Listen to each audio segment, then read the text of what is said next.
The arrest and jailing for contempt of court of Stephen Yaxley Lennon, not Tommy Robinson, a name he revealingly took from another football hooligan when he took the position of leader of the far-right English Defence League, has quickly been mythologized by the international far-right as yet more martyrdom.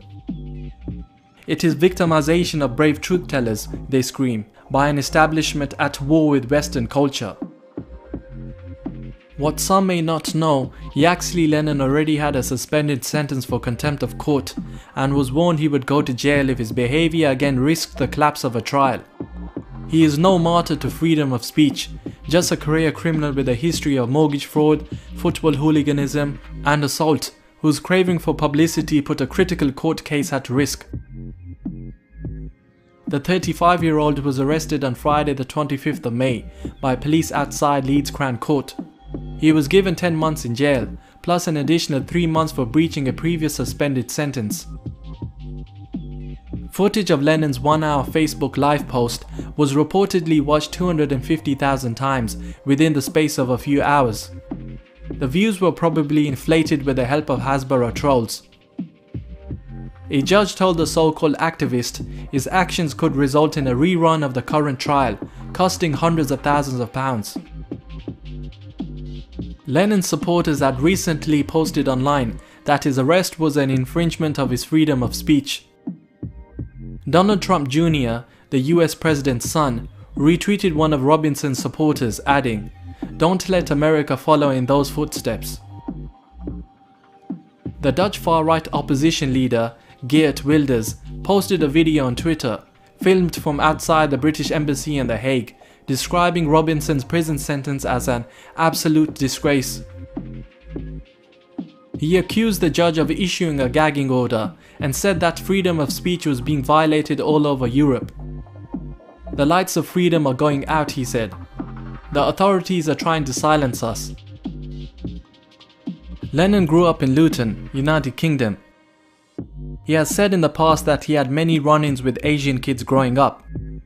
Whilst being involved in the illegal drug trade, notably heroin, he had many clashes with rival Pakistani gangs, which caused his hatred towards brown people to grow. In 2004, he joined the racist British National Party. But while at the BNP, he was approached by Zionist entities from the US that offered him a position as leader of his own group.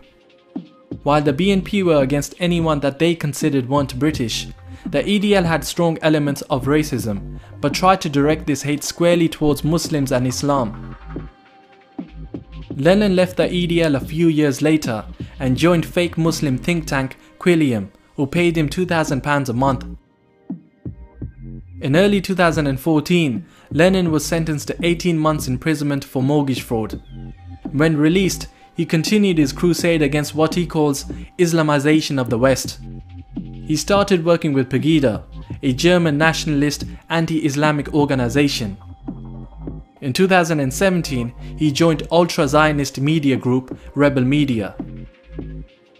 With the use of social media and online manipulation, Zionist entities are able to create and boost up false leaders who lack critical thought and in most cases lack much intelligence.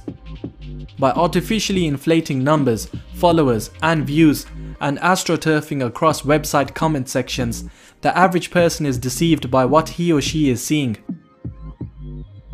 In my videos from the past, I have shown that the chief financier of the EDL was Alan Ayling, and that the EDL and the so-called alt-right has strong ties to Zionist entities who have an extreme hatred for Islam. The mainstream media has to build up the courage to call a spade a spade. Lennon is no line for the truth, but a Zionist asset.